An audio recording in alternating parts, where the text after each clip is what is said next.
أوصيكم وإياي بتقوى الله كما قال الله تعالى في القرآن الكريم يا أيها الذين آمنوا اتقوا الله حق تقاته ولا تموتن إلا وأنتم مسلمون.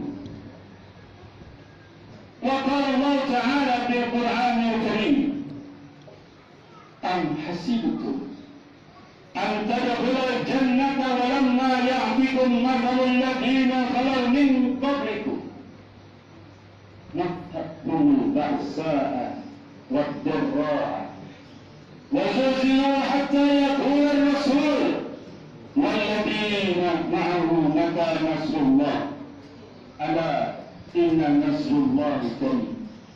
وقال رسول الله صلى الله عليه وسلم سيأتي أمتي آخر الزمن يبر العلماء والفقهاء ويبتليهم الله بثلاثة بريات أولاها يرفع الله ببركة من تسليم والثاني يسلط الله بسلطانا هادما والثالث يخرج الدنيا بغير الإيمان أو كما قال رسول الله صلى الله عليه وسلم. Ma'asyiral muslimin wa jumratal mu'minin, sedang hari raya Idul Adha yang diberikan oleh Allah keberkahan pada pagi hari ini. Puji syukur mari kita haturkan kepada Ilahi Rabbi Allah Subhanahu wa taala, yang mana syukur alhamdulillah pada pagi hari ini kita sama-sama masih diberikan suatu kenikmatan, yaitu kita dapat berkumpul bersama-sama dalam rangka menjalankan salat hari raya Idul Adha. Semoga kita berharap kepada Allah pelaksanaan salat hari raya di masjid yang mulia ini kiranya membawa keridhaan dan keberkahan bagi Allah Subhanahu wa taala, yang intinya kita menjadikan manusia yang bertambah takwa terhadap Allah Subhanahu wa taala. Salawat dan salam senantiasa kita sampaikan kepada pemimpin Islam, Nabiuna Khairul Bashar, Nabi Muhammad sallallahu alaihi wasallam. Allahu Akbar, Allahu Akbar, Allahu Akbar, walillahil hamd.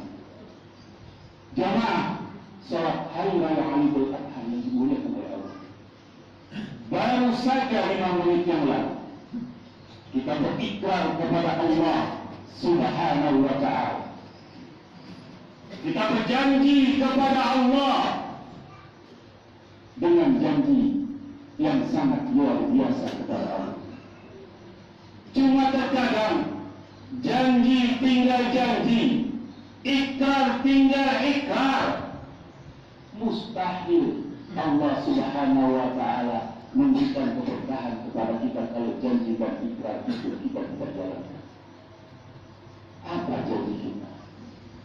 Inna salati wa nusuki wa mahyaya wa mamati lillahi rabbil alamin, yang akhirnya ujung-ujungnya awal muslimun. Ya Allah, mudah-mudahan kami ini menjadi orang muslim di hadapan Engkau, menjadi orang Islam yang menjadi orang yang selamat.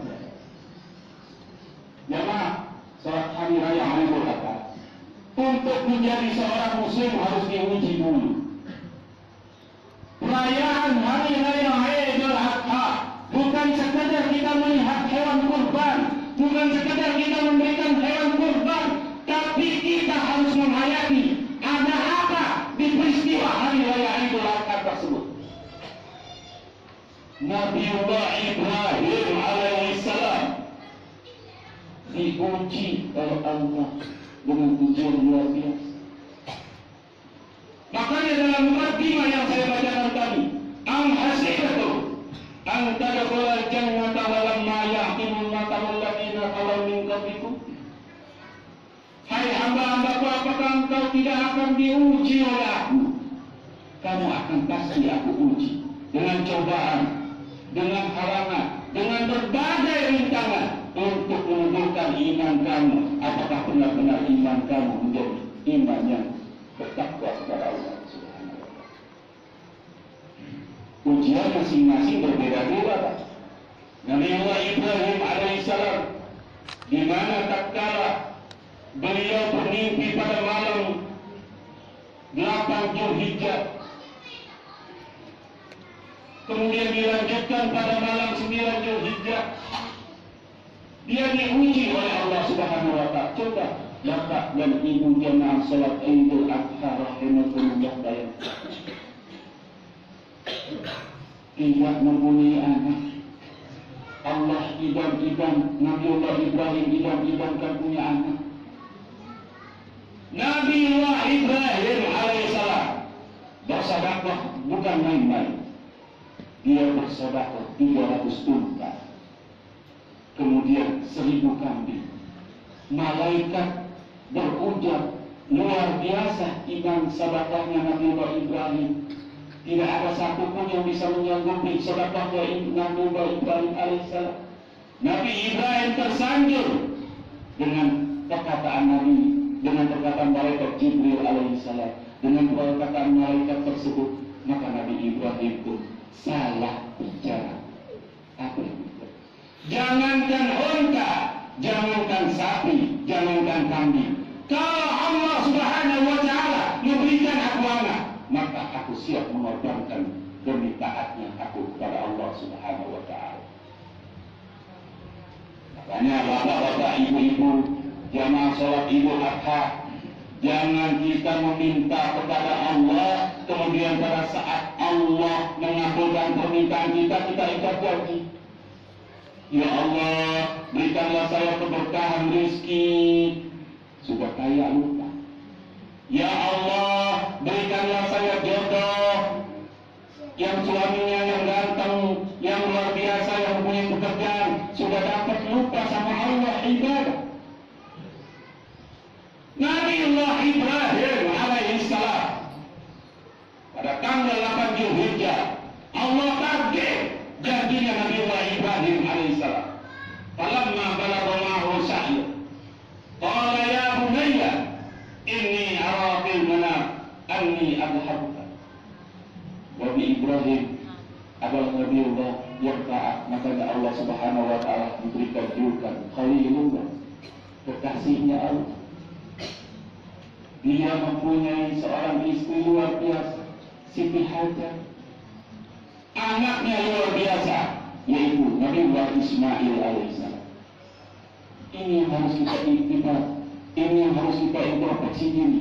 Istri yang solehah, anak yang waladun soleh. Makanya Rasulullah Shallallahu Alaihi Wasallam mengharapkan kita, ad-dunya mata wa khairul mata'iha al-mar'atus soleh. Dunia itu adalah perhiasan. Sebaik-baik perhiasan adalah istri yang soleh. Dengan istri yang soleh, maka keluarga sakinah mawaddah warahmah akan timbul di hadapan kita. Kita kalah, Bu. Kita kalah, bapak-bapak hadirin jamaah salat Idul Adha yang Allah. Lihat negara Jepang. Tidak diajarkan dia bagaimana tentang hukum taat kepada suami. Bagaimana seorang istri taatnya sama suami di negara Jepang. Sampai tunduk-tunduk, sampai bukain kaos kaki, sampai bukain segala macam, sampai tidak bisa memandang seorang suami dengan pandangan yang sinis. Bagaimana dengan kita? Bagaimana dengan janji kita? Inna sholati wa nusuki wa mahyaya wa mamati lillahi rabbil alamin. Tapi kita berkata kepada suami kita. Ini ujian kita, Bu. Am hasibtum an tadkhulul jannah. Apakah kamu enggak akan diuji sama Allah dengan keimanan kamu? Allah janji, Allah minta, kamu akan diuji dengan berbagai macam ujian, tergantung bagaimana Allah menguji kita masing-masing dan berbeda. Allahu Akbar, Allahu Akbar, Allahu Akbar walillahil hamd. Jamaah salat Idul Adha yang Allah muliakan. Lihat Nabiullah Ibrahim alaihissalam. Tatkala Allah Subhanahu wa Ta'ala menagih Nabiullah Ibrahim alaihissalam, Nabiullah Ibrahim tidak nolak. Dia rundingkan sama anak. Ya abadi, dengan ramah lembut, ya abadi ini arabil mana. Wahai anakku, aku bermimpi dalam mimpiku anni arhabuka, aku akan memotong kamu, aku akan menyembelih kamu. Tanjur Mataro ditanya oleh Nabi Ibrahim alaihissalam, enggak seenak-enaknya Nabi Ibrahim main potong saya. Tanjur Mataro, apa pendapat kau? Seorang anak, seorang ayah bijaksana bertanya, berdialog, berdiskusi. Walaupun Nabi Ismail alaihissalam pada saat itu masih balita, kurang lebih umurnya antara 8 tahun ke bawah. Luar biasa. Apa jawaban anak yang saya? Al-Matuh baru, wahai ayah anda, kerjakan apa yang Allah perintahkan. Begitu luar biasanya kesolehan Nabi Ismail. Kita bercermin bagaimana anak kita zaman sekarang ini. Masih untung Allah Subhanahu wa Ta'ala tidak memerintahkan kepada kita untuk menyembelih anak kita. Hanya Allah minta kurban sapi, hanya Allah minta kurban kambing, hanya Allah minta kurban hewan-hewan ternak yang dihalalkan. Itu pun masih kita ragu-ragu, itu pun masih kita berhitungan. Pantas Rasulullah Sallallahu Alaihi Wasallam beliau bersabda, apabila ada umatku yang mampu tidak mau berkorban, silakan jauh-jauh dari tempat ibadahku yaitu masjid. Luar biasa jamaah salat Idul Adha yang tahu. Allahu Akbar, Allahu Akbar, Allahu Akbar. Kita lihat anak yang kita besarkan, yang kita didik, yang kita susui, yang kita pada saat malam kita terbangun, kita lihat zaman sekarang. Kita lihat kebanyakan mereka zikir. Zikirnya zikir syaitan, bukan zikir kalimat baik. Pagi bangun tidur HP kita. Mau sekolah bawa HP. Pulang sekolah segala macam HP terus. Zikir dengan makanan pakai HP. Apakah itu yang menjadi harapan kita? Ini ujian hasil betul antara pulau dan jangan biarkan saja seperti itu. Iman kita belum kokoh, iman kita belum kuat, iman kita belum yakin kepada Allah Subhanahu wa Ta'ala. Lihat Nabi Ibrahim alaihissalam, bukan sebanyak-banyak kita menyerahkan orang kurban kemudian selesai urusannya. Tidak. Harus kita hayat sampai Nabi Ibrahim alaihissalam, ya ayah anda, andai saja engkau siap memilih aku, maka lepaskan bajuku, jangan sampai darah berjunjungan. Nabi Ismail alaihissalam, Allah Subhanahu wa Ta'ala memberikan kelebihan. Tak kala golok atau pisaunya menempel Nabi Ibrahim, ternyata itu golok nggak mempan. Setelah dibuat itu golok, tiba-tiba dibuat batu yang lebih besar, tersentuh oleh golok itu, batu itu pecah menjadi dua. Di lehernya Nabi Ismail tidak berbekas apa-apa, tapi batu yang luar biasa. Allah Subhanahu wa Ta'ala. Hai umat Islam, dari kasus ini, dari sejarah ini, yang 3.703 tahun yang lalu, 3.703 tahun yang lalu, Allah masih memberikan itibar kepada umat Islam, umatnya Rasulullah Sallallahu Alaihi Wasallam, supaya lihat iman Islam kita, lihat anakmu, lihat istrimu, bagaimana Siti Hajar alaihissalam, istrinya Nabi Ibrahim, menyerahkan anaknya untuk dikorbankan oleh Allah Subhanahu wa Ta'ala. Allah menguji. Makanya kebanyakan kita lupa sama Allah. Kebanyakan waktu senang kita lupa sama Allah. Waktu susah rajin ke masjid, zikirnya sampai khusyuk-khusyuk. Apa kata Allah? Ta'arraf ilallah birruku ya'rifka bisik. hambaku kenal aku pada waktu engkau senang, niscaya aku akan kenal engkau, menolong engkau pada waktu engkau susah. Jadi terbaik senang lupa sama Allah, susah baru ingat.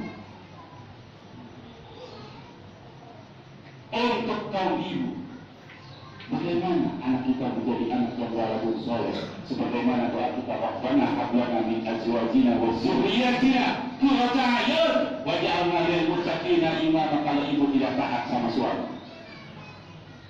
bagaimana anak kita sudah besar mau cium tangan kepada kita, kalau ibu saja tidak mau pada saat suami kita pergi untuk bekerja, pergi untuk keluar rumah, kita tidak mencium tangan kepada suami. Itu ujian. Ujian bukan materi saja, banyak hal yang kita diuji sama Allah. Ada yang istrinya tidak sholat, ada yang suaminya tidak sholat, macam. Ada yang mau rajin ke masjid, diredotin, mau ngapain ke masjid?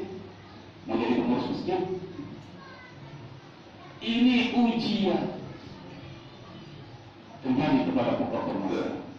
Iktibar yang kita lakukan, peristiwa yang harus kita lakukan, pelajaran yang kita lakukan. Yang pertama, tiap hamba Allah akan diuji oleh Allah dengan ujian yang masing-masing. Yang kedua, jaga anak istri kita, jaga wabil khusus anak kita. Kita lihat di daerah Bogor yang ada suatu sensus, ada 3 pertanyaan yang mereka jawab dari tingkat SD sampai SMA, sampai kelas 5 SD. Pertanyaannya nggak susah, pertanyaannya mudah. Ditanya siapa nama ayahnya Nabi Muhammad dan siapa nama kakeknya, kapan Nabi Muhammad menjadi Rasul. Dari 2000 orang siswa SD kelas 1 sampai SD kelas 5 yang bisa menjawab hanya 312 orang. Masih kecil, tidak kenal siapa Rasulullah. Bapak sholat, ibu sholat, tanpa kenal Rasulullah, mustahil ibu masuk dalam surga Allah. Saya jamin. Bapak berkorban, pergi haji, tanpa kenal tanpa syafaatnya baginda Rasulullah, mustahil ibu dan bapak dapat masuk ke dalam surga Allah. Kok begitu Pak Kiai, itu Pak Ustaz, kita lihat sholat kita sudah benar dulu. Dalam surat Al-Ankabut ayat 42, Allah Subhanahu wa taala memberikan iktibar kepada kita, aqimis shalah inna sholata tanha 'anil fahsya'i wal munkar. Dirikan salat, tegakkan salat. Sesungguhnya salat bisa mencegah diri kita dari perbuatan keji dan munkar. Kita salat rajin, tahajud rajin, tapi ngomongin orang nomor 1. Masih kemungkaran yang kita lakukan. Apakah itu bisa masuk ke dalam surga Allah? Inna salata adil tahsyari wal munkar. Apa jawaban Rasulullah? Man lam yantahu salata anil tahsyari wal munkar bal yazdad minallah illa bu'da. Barang siapa yang salatnya dia bisa mencegah dirinya dari perbuatan keji dan munkar, dia akan jauh daripada Allah, bukan dekat daripada Allah. Salat ibu bukan sia-sia, tapi salat tidak bisa menjamin diri kita masuk ke dalam surganya tanpa, sekali lagi, salat kita tidak akan masuk ke dalam surganya Allah tanpa syafaatnya Rasulullah sallallahu alaihi wasallam. Nabi yaumil mahsyar nanti kita diminta, tidak ada yang bisa menolong kita. Ayah, ibu, anak, saudara, pemerintah, pimpinan tidak bisa, kecuali Rasulullah Sallallahu Alaihi Wasallam yaitu syafaatnya bagi Rasulullah. Siapa tidak kenal maka tidak sayang. Kita tidak kenal Rasulullah. Ada suatu perintah Allah, ada suatu perintah Allah yang Allah itu sendiri mengerjakan.